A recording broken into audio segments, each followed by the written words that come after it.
नमस्कार। मातृशक्ति और पितृशक्ति। आज एक दुखद घटना हुई है। फिल्मी दुनिया के युवा अभिनेता सुशांत राजपूत ने आत्महत्या कर ली। अभी कुछ दिन पहले उनकी मैनेजर थी कोई, उसने भी आत्महत्या की है। दोनों युवा हैं। बड़ा दुखद ऐसी जब घटना सुनने को मिलती है। बुजुर्ग भी करते हैं, उनके लिए भी मुझे दुख लगता है कि जीवन का पूरा अनुभव होने के बावजूद भी ऐसे आत्मघाती निर्णय क्यों लेते हैं। लेकिन एक तरफ ये कहते हैं कि नियति जो रचती है वही होता है, लेकिन इसको मैं दूसरी तरह से लूँ कि अगर व्यक्ति अपना चिंतन में थोड़ा बहुत गंभीरता रखे तो नियति को बदल देती है। जो योग वासिष्ठ में महर्षि वशिष्ठ ने ही बोला है कि आपकी आने वाली विपत्तियाँ परोपकार और पुरुषार्थ से बदल सकती हैं। तो उसमें मैं बार बार बोलता हूँ, इसलिए मैं बोल रहा हूँ। तो मेरे बाबा जी कहा करते थे कहावत कि आता अगर हाथ से तो जाने ना दीजिए, जाता अगर हाथ से तो गम ना कीजिए। तो जो युवा अवस्था के लिए मैं बोल रहा हूँ, बुजुर्गों के लिए भी मैं बोल रहा हूँ, दोनों की तरफ मैं इसका इशारा करूँगा जो ऐसे आत्मघाती निर्णय लेते हैं कि अगर आपके प्रयास करने से, पूरा प्रयास करिए, जो आपके अंदर टैलेंट है, इच्छाएँ हैं, एम्बिशियस जो भी हैं, पूरा प्रयास करिए। आपके प्रयास करते हुए भी अगर वो नहीं आ रहा है तो फिर गम ना कीजिए। वही कहा है कि आता अगर हाथ में तो गम जाने ना दीजिए, जाता अगर हाथ से तो गम ना कीजिए। अगर प्रयास करते करते भी वो नहीं आपको मिल रहा है तो फिर गम मत करना। तो ये मैं उनके लिए बोल रहा हूँ, किसी भी क्षेत्र में आपके उपलब्धि के लिए या जीवन संगनी के लिए जो भी आपने चुना हो या कोई डिसीजन ऐसा लिया हो जो तुम्हें एकदम अनिश्चितता के दौर में ला दे, तो उसके लिए ही ये कहा गया है कि जो मैंने अभी ये शब्द बोले हैं। तो इसलिए क्योंकि मैं बार बार बोलता हूँ कि सहज सरल रहिए। जैसे मैं जैसा हूँ वैसे ही बताता हूँ, परिस्थितियाँ जैसी हैं वैसी प्रकटिए, आवरण मत ओढ़िए। दूसरे को ये शो मत करिए कि मैं बहुत सुखी हूँ, मेरे पास बहुत कुछ साधन है, मैं बहुत कुछ कर सकता हूँ, बहुत कुछ करने वाला हूँ। ये सब नहीं, जो जैसे हैं वैसे ही प्रकट करते जाइए। परिस्थितियों को एक्चुअल पोजीशन में, वास्तविकता के द्वारा दर्शन देते रहिए, तो आप विपरीत परिस्थितियों को फेस करने के क्षमता आपके अंदर बढ़ी रहेगी। अगर आप अपनों से समाज को केवल एक नकली आवरण दिखाने की कोशिश करेंगे तो ऐसे डिसीजन अक्सर होते हैं। तो एक तो ये मैंने जो बोला, इस बात को ध्यान रखना जो मेरे बाबा जी बताते थे। दूसरा, मेरे चाचा जी हैं, पुलिस अधिकारी से रिटायर्ड हैं, वो भी एक मुझे प्रसंग सुना रहे थे। मैं बुजुर्गों को और युवाओं के लिए, दोनों के लिए बता रहा कि बुजुर्ग भी हमारे, वो कहते हैं कि जीवन बीत जाती है, जीवन पता नहीं चलता किस उद्देश्य के लिए हम जिए थे। मृत अवस्था में भी तृष्णा नहीं शांत होती है, जबकि सृष्टि के नियम ये है कि जब आप बड़े हो रहे हैं, आपकी क्षमताएं युवा अवस्था में अनंत हो जाती हैं। जैसे जैसे आपका शरीर का क्षरण होने लगता है तो आपको ऐसे ऐसे आवश्यकताओं का भी सीमित कर देने चाहिए।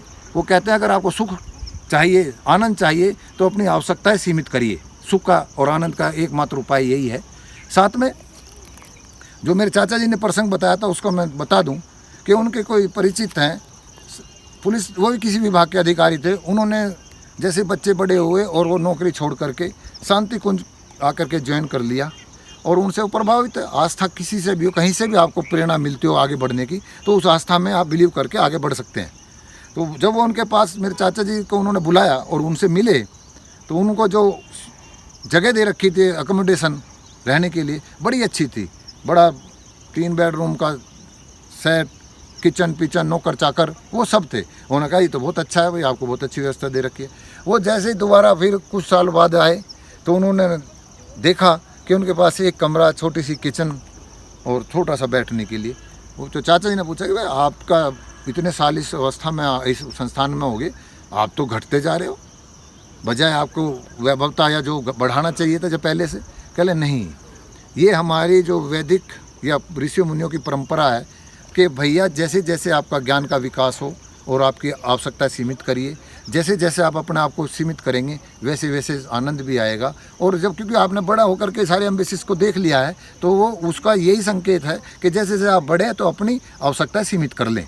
ये शांति कुंज की उस कल्चर से मतलब एक मैसेज गया, सूचना गई कि ऐसा सबको करना चाहिए। लेकिन हो उल्टा रहा है हमारे देश में। तो विदेशों में भी ऐसे बताया जाता है, यूरोपीय कल्चर में यही है कि जैसे जैसे बच्चे बड़े होते हैं वे अपनी आवश्यकताएं एकोमोडेशन को सीमित कर देते हैं और लास्ट तक तो ऐसा ही बताते हैं कि वो जो ओल्ड एज होम है उनमें चले जाते हैं और भ्रमण करते हैं जब तक उनके शरीर में शक्ति होती है।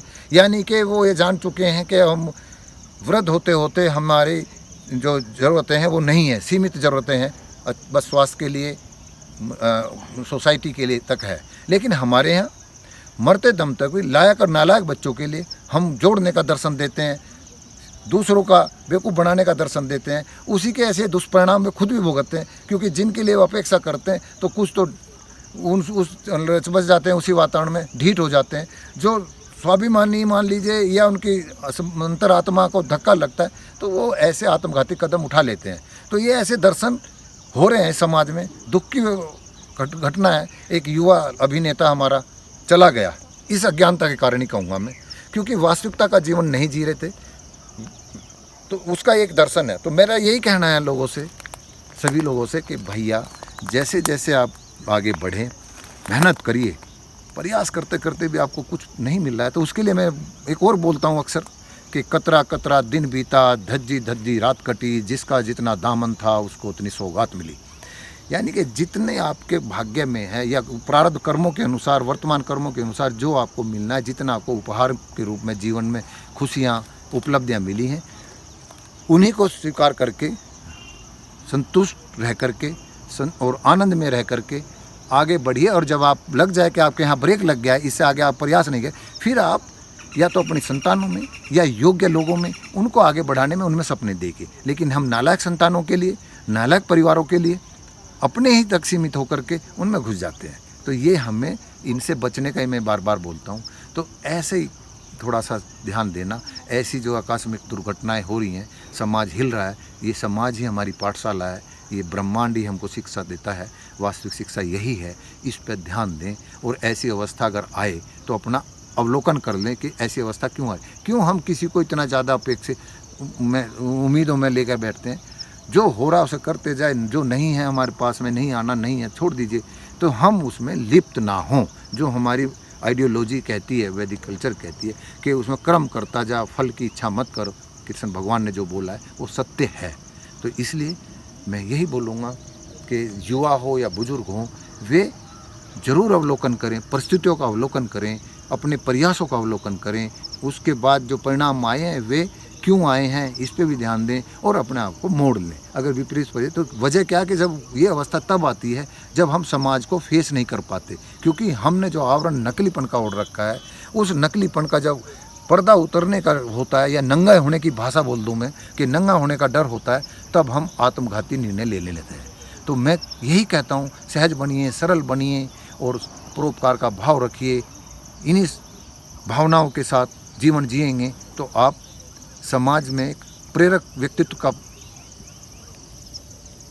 आवरण ओढ़े रहेंगे। और प्रेरक व्यक्तित्व जरूरी नहीं कि आपके टच होने से या आपके साथ रहने से या उस दूसरे का भला करेंगे, आपका व्यक्तित्व भी प्रभावित कर रहा है। लोगों से जो तपस्वी हैं, त्यागी हैं, बलिदानी हैं, परोपकारी हैं, क्रांतिकारी हैं, उनसे कोई सब मिले तो नहीं है ना। उनके ऐतिहासिक विचार शक्ति से, कर्म से लोग प्रभावित होते हैं, उन्हें मालूम भी नहीं है। तो आप ऐसा व्यक्तित्व अपने आप में बनाने का प्रयास करें। जरूरी नहीं व्यापक हो, विश्वव्यापी हो, समाज में, खानदान में, क्षेत्र में ही आप अगर अच्छे लोग हैं, ये भी आप परोपकारी कर रहे हैं। इन्हीं शब्दों के साथ मेरी भावनाओं को समझना। इस दुखद घटना का मुझे बहुत दुख है कि एक युवा हमारे बीच से चला गया, और युवा इस तरह से ना ऐसे निर्णय, आत्मघाती निर्णय ना लें। मेरे यही ध्येय है बताने का।